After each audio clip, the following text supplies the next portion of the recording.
इसमें आपकी अदालतों का कोई कसूर नहीं है, आपका जो ऊपर का सिस्टम है इसका कोई कसूर नहीं है, सिस्टम है पुलिस का। देखें, कोई इलाके में मसला हो जाता है तो सबसे पहले पुलिस को रिपोर्ट किया जाता है, पुलिस फिर आगे उसको अदालतों में भेजती है या आगे रिपोर्ट करती है। अब मसला ये है कि रघुपुरा की जो पुलिस है वो रिपोर्ट ही नहीं कर रही। देखें, इसकी एक्टिविटी के ऊपर वो कोई ध्यान ही नहीं देते, उनके लिए मसला ही कोई नहीं है। ठीक है, इनमें लोग अक्सर कहते हैं जी ये सिस्टम ऐसा हो गया, फलां सिस्टम। भाई हर चीज आप सिस्टम के ऊपर ना डाला करें। मसला ये कहने का है कि अदालतों ने वो करना है जो एफआईआर में लिखा है, अदालतों ने वो करना है कि जो उनके पास रिपोर्ट आएगी, जिस तरह का केस होगा अदालतों ने वो करना है ना। ठीक है, तो हम इसमें उनको कुछ नहीं कह सकते हैं। इसमें निचला तबका जो है, पैसा खाने वाला, सारा कसूर उसका होता है। ये पाकिस्तान में भी ऐसा ही है, पाकिस्तान में ही ऐसा है, एफआईआर में चेंज कर देते हैं। अभी पिछले दिनों एक केस चला सानिया जहरा का पाकिस्तान में, उन्होंने दीदी फॉरेंसिक रिपोर्ट ही चेंज कर दी, फॉरेंसिक रिपोर्ट ही चेंज कर दी। अब बताएं क्या करेंगे आप? अब यहाँ पे क्या वकील का या जज का क्या कसूर है कि जब वो फॉरेंसिक की रिपोर्ट देखेगा वो कहेगा भाई इसमें तो खुदकुशी है, इसमें मर्डर तो नहीं किया गया। अब उस बेचारे का क्या कसूर है? उसने तो रिपोर्ट्स देख के आप फैसला सुनाना है ना। तो ये जो नीचे लेवल के हैं, अब ये रघुपुरा पुलिस ने रज के पैसा खाया हुआ, सॉरी टू से, रज के। नहीं, आई एग्री एग्जैक्टली, मैं आपकी बात से सहमत करती हूँ। अगर पैसा नहीं खाया होता तो इन लोगों को इतनी देर नहीं लगती। मोमिन साहब से 2 बार मोमिन साहब ने जब कोर्ट से भी इन लोगों को जब नोटिस भिजवाया, तब भी अभी कोई भी इनकी तरफ से कोई भी जानकारी अभी तक हम लोगों को हासिल नहीं हुई। तो एग्जैक्टली इन लोगों ने पैसा खाया है और ये औरत हर जगह पैसा खिला रही है। इस औरत की इतनी कमाई है, इसकी कल भी इसका कुछ देर के लिए, इसका 1 हफ्ते के लिए चैनल बंद कर दिया गया था। जो हमारे जो टीम जो काम कर रही है उन्होंने भी काम किया। इसने एक वीडियो इसकी डिलीट हुई जिसमें इसने अपनी सो कॉल्ड जो चाची सास है उसको उसका वो दिखाते हुए थोड़ा सा ब्लाउज साड़ी साइड में कर ली थी, वो भी वीडियो डिलीट हुई। तो उन सब चीजों को देखते हुए कल इसका जो जिन्होंने रिपोर्ट की थी तो उनके पास वो आया कि भाई इसका 1 हफ्ते के लिए हमने वो कर दिया है, बंद कर दिया। अच्छा, इसकी तो इतनी जान पहचान है कि इसने आज फिर वीडियो अपलोड किया उस चैनल पे, इसने फिर से इसने वो करवा दिया, वो शुरू करवा दिया। आप ये बताइए, तो मेरे को समझ में नहीं आ रहा है कि भैया ये महिला है क्या? हम लोग शुरू से हमेशा यही कहते आ रहे हैं कि देखें, किसी के मुल्क में गलत तरीके से जाना, वहां जाकर उन्हीं लोगों को बुरा भला कहना, ये एक नॉर्मल बात नहीं है। ये नॉर्मल बात नहीं है, ये बहुत बड़ी बात है। बिल्कुल, इट्स में कि इसको छोटी दी गई है, इसको कहा गया कि भाई तुम बेफिक्र होके जो मर्जी करती फिरो, कोई मसला नहीं है। और पाकिस्तान का एक जो नेगेटिव है वो भी, जो भी, अब तो खैर उसने बोलना ही उसको छोड़ दिया। तो ये अब हम देखते हैं, हमें खुशी होती है। अब जिस तरह ये इस लड़की का हम लोगों ने देखा, हमने कहा हाँ यार एक कानून है और वो फौरन एक्शन लेता है और हर मामले में लेता है। इंडिया की पुलिस हर मामले में एक्टिव है, हर मामले में एक्टिव है। कोई जरा मसला होता है, किस तरह होता है, तो फौरन वो नजर आता है कि इम्प्लीमेंट किया गया है, लोग आगे हैं, इन्वेस्टिगेशन हो रही है।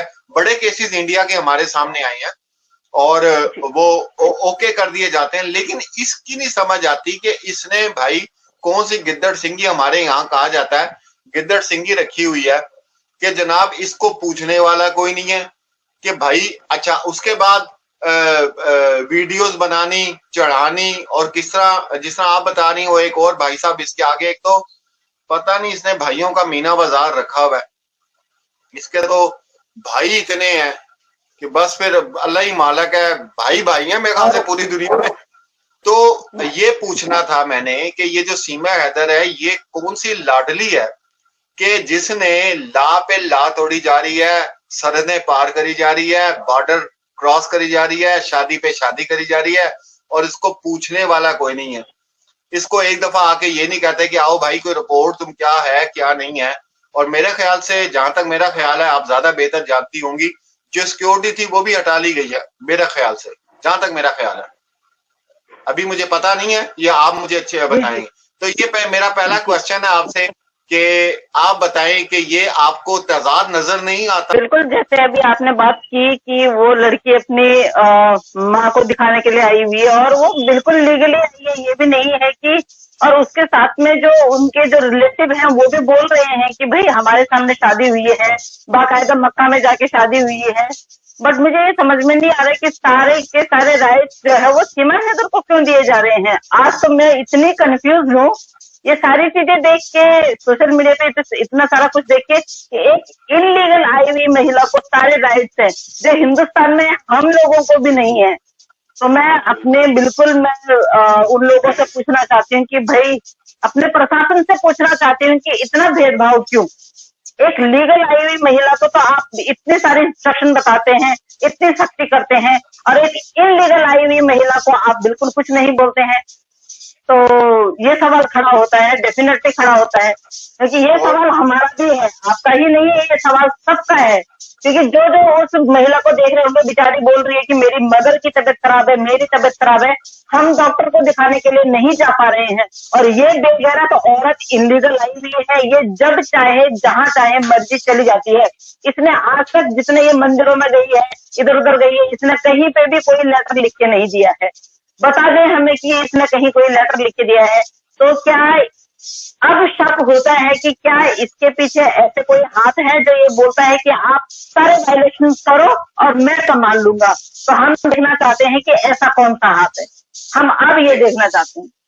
जी देखें, बहुत सब लोगों को नजर आ रहा है, ठीक है, सब लोगों को नजर आ रहा है।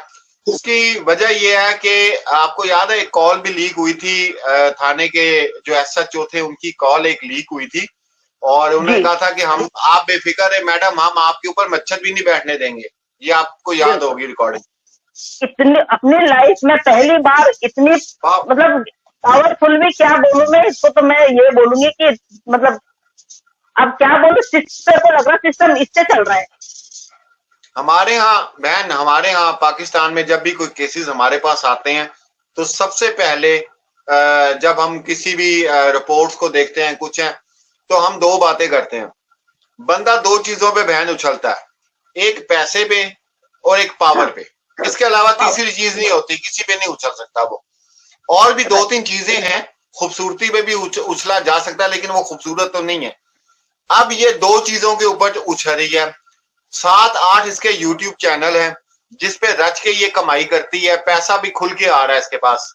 यहाँ रोकना चाहूंगी आपको, 7-8 नहीं है, 7-8 नहीं है, आप इमेजिन भी नहीं कर सकते हो। 200 चैनल इसके नाम से चलते हैं जो इसको अपनी कमाई का हिस्सा देते हैं। इसने अपने मुंह से खुद बोला है, इसने बोला है रघुपुरा से सचिन सीमा मीना के नाम से जितने घर हैं, 200 घर हैं, वहां हमारे चैनल हैं, उनको हमारा ही समझिए, वहां से इसको हिस्सा आता है। अपने खुद के इसके 9 चैनल है, इंस्टाग्राम से, टिक्की से, टिकटॉक से, पता नहीं कौन कौन सी जो सोशल मीडिया साइट है, हर जगह इसके कम से कम 9 तो वो है जो हमें पता है, जो हमें पता नहीं है उनका तो पता ही नहीं है। ये यहाँ से टिकटॉक हमारे यहाँ बैन है, ये देखिए, ये कानून तोड़ रही है, ये यहाँ से टिकटॉक भी चला रही है, VPN यूज करके ये टिकटॉक भी चला रही है। सबसे पहला तो इसने ये कानून तोड़ा है। खैर उसके लिए हमने बोला हुआ है, आगे जो भी होगा एक्शन होगा उससे भी। सबसे ज्यादा पैसा आता है इसका फेसबुक से। आप इसका फेसबुक में देखिएगा, मतलब जब ये लाइव चलती है तो 6 मोबाइल होते हैं ना, 6 मोबाइल से वन टाइम में ये लाइव आती है। नाम पर धब्बा है, ये कलंक है। आप ये देखें कि ये कल भी परसों भी हम लोगों ने जो लाइव किया था उसमें ये बात हमने रिपीट की थी। ये पहले नेपाल गई, बच्चों को छोड़ के चली गई थी ये, लेकिन इसको दोबारा भेजा गया। उन्होंने कहा, जो भी लोग इसके पीछे हैं सहूलतकार, उन्होंने कहा कि बच्चों के बगैर यहाँ पे तुम्हें नहीं रहने दिया जाएगा। फिर ये जाके बच्चे वापस लेकर आई, ये पूरी गेम डाल के आई, ठीक है। और अभी तक आप ये देखें कि ये अभी भी बच्चों को यूज करते, वो कहती है कि मेरे बच्चों को गाली मत। भाई कौन दे रहा है तेरे बच्चों को गाली? हम तो लड़ रहे हैं उन बच्चों के लिए। हम तो सबसे ज्यादा, कोई भी ऐसा चैनल नहीं है जो बच्चों के लिए कोई बात कहता हो, कोई भी चैनल नहीं है। चाहे वो हिंदुस्तानी बहन भाई हो चाहे पाकिस्तानी बहन भाई हो, सब एक ही बात करते हैं कि यार बच्चों को वालिद के पास छोड़ दो। ये ना फसाद डलवाने वाली औरत है, फसाद। इसको एपी सिंह ने पहले कहा था, इसको एपी सिंह ने पहले कहा था कि जाके पाकिस्तान मुर्दाबाद के नारे लगाओ तो फसाद डलेगा। वो तो शुक्र है लोग अकलमंद है, उनको पता है यार ये तो झूठी औरत है, ये तो 14 साल से झूठी बोल रही है, बाप को खा गई, मां को खा गई, पहला कसम खा गई, फिर इसको गुलाम हैदर को धोखा दे दिया, फिर ये अभी सचिन को भी धोखा दे रही है। और ये इतनी बड़ी गेम करेगी, इतनी बड़ी गेम करेगी कि ये इसके साथ जितनी बैठी हुई है ना रघुपुरा में, ये कुल्फियां लेके बैठ जाएगी कि हमारे साथ ये हो गया। और ये कुल्फियां बबीता रानी खा रही होगी और उसकी सचिन की माँ खा रही होगी कुल्फियां, ठीक है। और बल्कि कुल्फी वो होगी जिसका खाली वो तिनका होगा, ऊपर से कुल्फी नहीं होगी वो तिनका चूस रही होंगी, ठीक है। सिर्फ ये इतनी बड़ी गेम करके जाएगी। हाँ, वो स्टिक चूक रहे होंगे, कोई कुल्फी उल्फी नहीं होगी। ये इतनी धोखेबाज औरत है, ये खड़े खड़े इंसान को बेवकूफ बना देती है, खड़े खड़े। ये अभी अगर सचिन को बेच देगी ना, ये अभी अगर सचिन को बेच देगी किसी और के हाथों, ये आगे जाके खड़ी हो जाएगी, और कहाँ ले जा रहा है, ये पैसे अपनी जेब में रख के ये फिर सचिन को छुड़ा के वापस ले आएगी कि दोबारा भी बेचना है मुझे इसको। ये वो औरत है। बिल्कुल। इसके लिए क्या, इसके लिए बस एक रात की कहानी है तो सचिन भी घर वापस आ जाएगा, वो क्या है।